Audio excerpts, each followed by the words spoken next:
আল্লাহ রাসূল বর্ণনা করেন ওই কঠিন মুসিবতের সময় যখন কোনো বন্ধু কবরেতে থাকবে না, তখন ওই ব্যক্তির বন্ধু নিকটতম বন্ধু হিসাবে তার আমলগুলো কবরের মধ্যে তার পাশে গিয়ে দাঁড়িয়ে যাবে।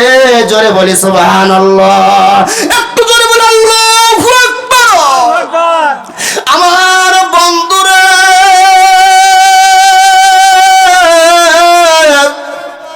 আমার ভাইরা, কোরআনুল কারীম তার যুবকের মানুষের সুরত ধরে মাথার সামনে দাঁড়িয়ে যাবে, নামাজগুলো ডান পাশে দাঁড়িয়ে যাবে, অন্য সব আদার সাইড আমলগুলো বাম পাশে, বামের পাশে দাঁড়িয়ে যাবে।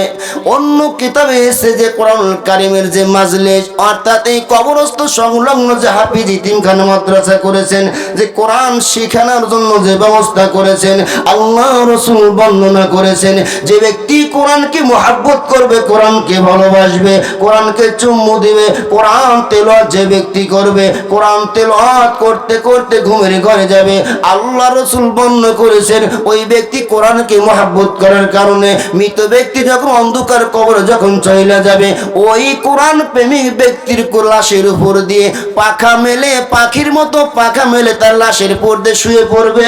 জোরে বলি সুবহানাল্লাহ, একটু জোরে বলি আল্লাহু আকবার। মানুষজন যখন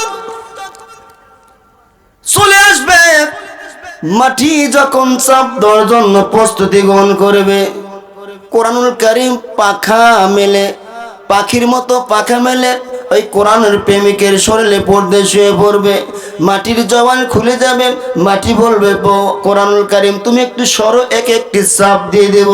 কোরআনুল কারীম মানুষের ভাষায় বলবে না না না, এই ব্যক্তি আমাকে মহব্বত করেছে, আমাকে আদর করেছে, আমাকে চুম্বন দিয়েছে, এই ব্যক্তি আমাকে তেলাওয়াত করেছে, আজ এই ব্যক্তি অসহায় অবস্থায় কবরের মধ্যে পড়ে আছে, আমি এর লাশের উপর থেকে যাব না, আর তোমাদেরকেও কষ্ট দিতে দিব না। জোরে বলি সুবহানাল্লাহ, একটু জোরে বলেন আল্লাহু আকবার। তাহলে আমাদের কোরআনকে ভালোবাসা দরকার আছে না নাই? ইবাদত করা দরকার আছে না নাই? ইবাদত করলে পরে দুনিয়া কোনো ভয় নেই, ভীতি নেই, এরপরে কবর থেকে শুরু করে কিয়ামত পর্যন্ত ব্যক্তি টেনশন যুক্ত হবে না। আমার আল্লাহ ওই ব্যক্তি সুসংবাদ জানিয়ে দেবে, ফাদখুলি ফি ইবাদি ওয়াদখুলি জান্নাতি।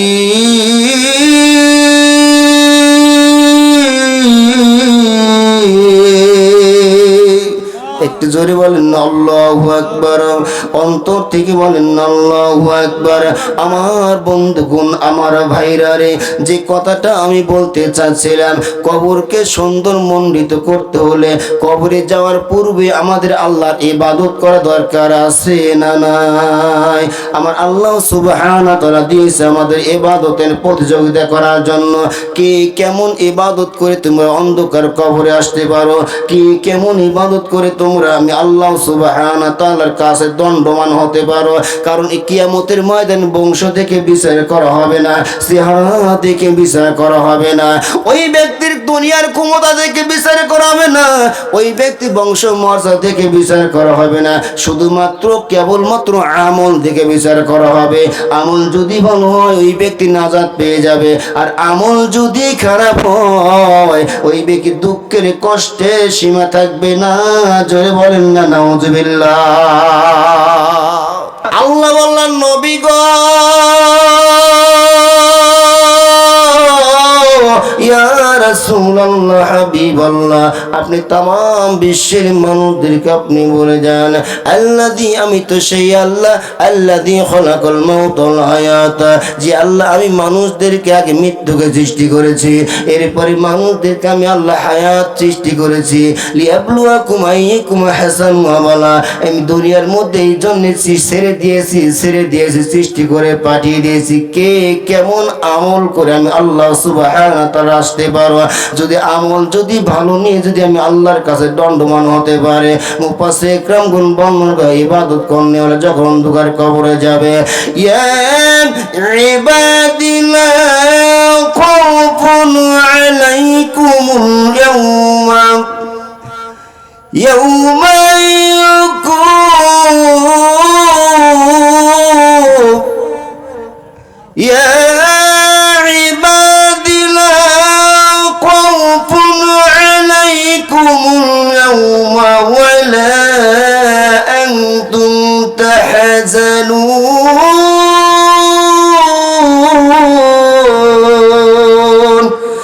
জোরে বলেন না আল্লাহু আকবার।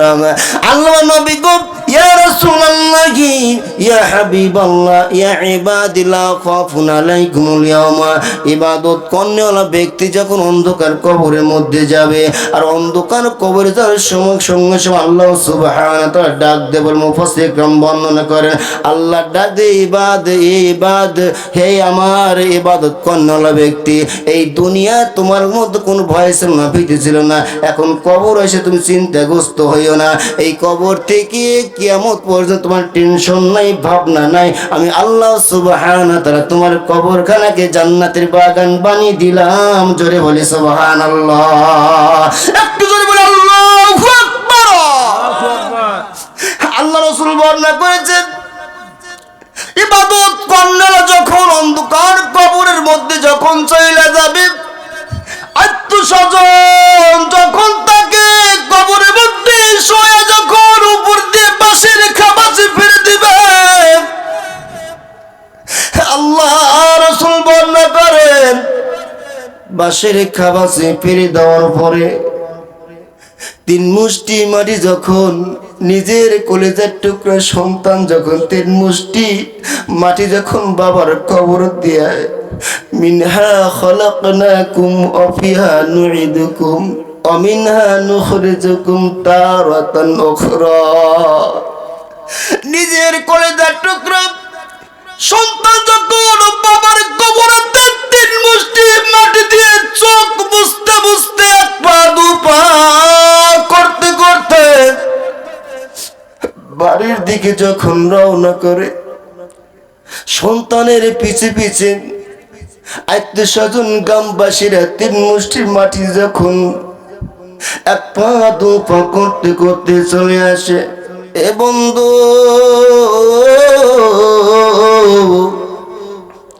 আল্লাহ রাসূল বর্ণনা করেছে ওই মাইয়া তখন চিন্তা করে, যাই হোক আমার কবরে যে 3জন ব্যক্তি নেমেছিল 3 জনই তো উঠে চলে গেল, আর যাইতে হোক আমার কবরের পাশে বোধহয় সবাই দাঁড়িয়ে থাকবে। কিছুক্ষণ যাওয়ার পরে যখন কবর যখন সমাপ্ত হয়ে যায়, সমতল করে যখন সকলেই যখন কবরের পাশ থেকে চলে আসে, আর কোনো পায়ের সাউন্ড পাওয়া যায় না। আল্লাহ রাসূল বর্ণনা করেছেন যখন মানুষেরা কবর সমতল করে দেওয়ার পরে আশেপাশে যখন থাকে, আশেপাশের পায়ের সাউন্ড গুলোই কবর ভর্তির কর্ণ করে চলে যায়। কবর ব্যক্তি একটু একটু করে তা আশ্বাস নেয়, সান্ত্বনা নেয়, আর যাইতো আমার বোধহয় উপরে তার বসে আছে। কিছুক্ষণ পরে যখন সকলেই যখন চলে যায়, আর কবর উপরে কোনো সাউন্ড পাওয়া যায় না।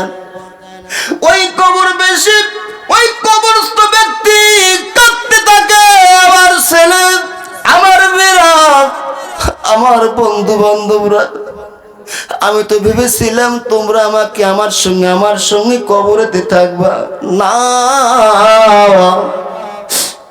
এরপরে 3 জন কবরের মধ্যে নামলো, এক এক করতে করে 3 জন তোমরা উঠে চলে গেল। এরপরে কবর সমাপনী করার পরে বাঁশের খাবাসি মাটি দেওয়ার পরে তোমাদের পায়ের সাউন্ড কবরের পাশে আমি পাইলাম। এখন দেখতেছি কবরের পাশে কোনো সাউন্ড পাওয়া যাচ্ছে না। এ বন্ধু, আমার ছেলেরা এত কষ্ট করে তোদের সঙ্গে দুনিয়ার মধ্যে চলাফেরা করেছে, তোদেরকে লালন পালন করেছে, কাঁদতে কাঁদতে চিৎকারতে বলবে আমার বন্ধুগণ, একসঙ্গে কালকুলাতে চা খেয়েছি, রাস্তাঘাটে একসঙ্গে হাতের সঙ্গে হাত মিলিয়ে চলাফেরা করেছি, কত আড্ডা দিয়েছি, একে একে করে আমাকে কবরের মধ্যে অন্ধকার কবর রেখে তোমরা চলে গেলা না।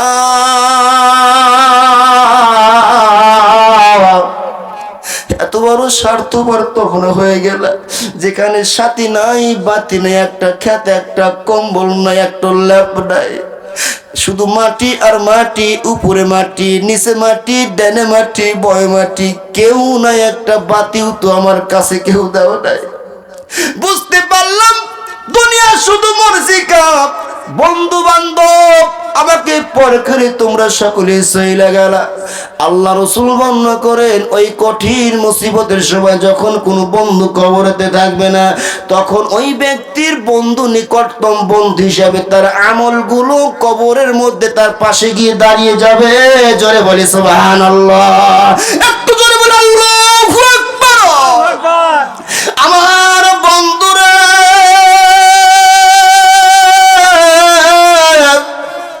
আমার ভাইরা, কোরআনুল কারীম তার যুবকের মানুষের সুরত ধরে মাথার সামনে দাঁড়িয়ে যাবে, নামাজগুলো ডান পাশে দাঁড়িয়ে যাবে, অন্য সব আদার সাইড আমলগুলো বাম পাশে, বামের পাশে দাঁড়িয়ে যাবে। অন্য কিতাবে এসে যে কোরআনুল কারীমের যে মাজলিস, অর্থাৎ এই কবরস্থ সংলগ্ন যে হাফিজ ইতিমখানা মাদ্রাসা করেছেন, যে কোরআন শেখানোর জন্য যে ব্যবস্থা করেছেন, আল্লাহ রাসূল বর্ণনা করেছেন যে ব্যক্তি কোরআনকে মহব্বত করবে, কোরআনকে ভালোবাসবে, কোরআনকে চুম্বু দিবে, কোরআন তেলাওয়াত যে ব্যক্তি করবে, কোরআন তেলাওয়াত করতে করতে ঘুমের ঘরে যাবে, আল্লাহ রাসূল বর্ণনা করেছেন ওই ব্যক্তি কোরআনকে মহব্বত করার কারণে মৃত ব্যক্তি যখন অন্ধকার কবরে যখন চলে যাবে, ওই কোরআন প্রেমিক ব্যক্তির লাশের উপর দিয়ে পাখা মেলে, পাখির মতো পাখা মেলে তার লাশের উপর দিয়ে শুয়ে পড়বে। জোরে বলি সুবহানাল্লাহ, একটু জোরে বলি আল্লাহু আকবার। মানুষজন যখন চলে আসবে, মাটি যখন চাপ দেওয়ার জন্য প্রস্তুতি গ্রহণ করবে, কোরআনুল কারীম পাখা মেলে, পাখির মতো পাখা মেলে ওই কোরআনের প্রেমিকের শরীরে পড়তে শুয়ে পড়বে। মাটির জবান খুলে যাবে, মাটি বলবে কোরআনুল কারীম তুমি একটু সরো, এক একটি চাপ দিয়ে দেব। কোরআনুল কারীম মানুষের ভাষায় বলবে না না না, এই ব্যক্তি আমাকে মহব্বত করেছে, আমাকে আদর করেছে, আমাকে চুম্বন দিয়েছে, এই ব্যক্তি আমাকে তেলাওয়াত করেছে, আজ এই ব্যক্তি অসহায় অবস্থায় কবরের মধ্যে পড়ে আছে, আমি এর লাশের উপর থেকে যাব না আর তোমাদেরকেও কষ্ট দিতে দিব না। জোরে বলি সুবহানাল্লাহ, একটু জোরে বলেন আল্লাহু আকবার। তাহলে আমাদের কোরআনকে ভালোবাসা দরকার আছে না নাই? ইবাদত করা দরকার আছে না নাই? ইবাদত করলে পরে দুনিয়া কোনো ভয় নেই, ভীতি নেই, এরপরে কবর থেকে শুরু করে কিয়ামত পর্যন্ত ব্যক্তি টেনশন যুক্ত হবে না। আমার আল্লাহ ওই ব্যক্তি সুসংবাদ জানিয়ে দেবে, ফাদখুলি ফি ইবাদি ওয়াদখুলি জান্নাতি।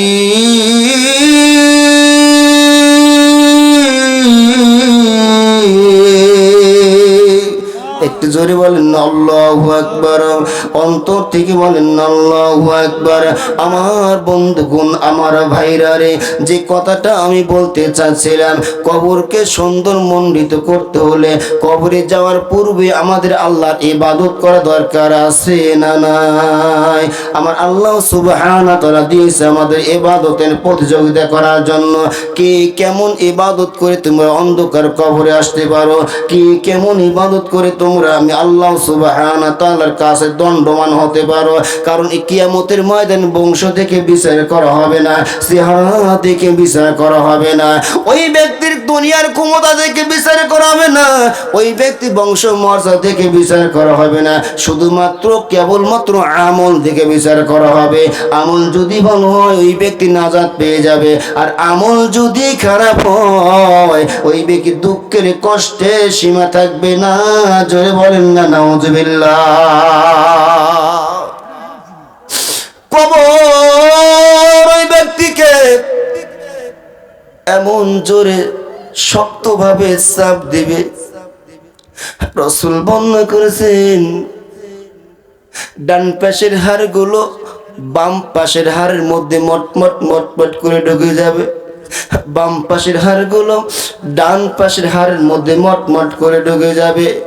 এত জোরে চিৎকার দিবে, বাঁচাও বাঁচাও বাঁচাও, কে কোথায় আছো আমাকে বাঁচাও।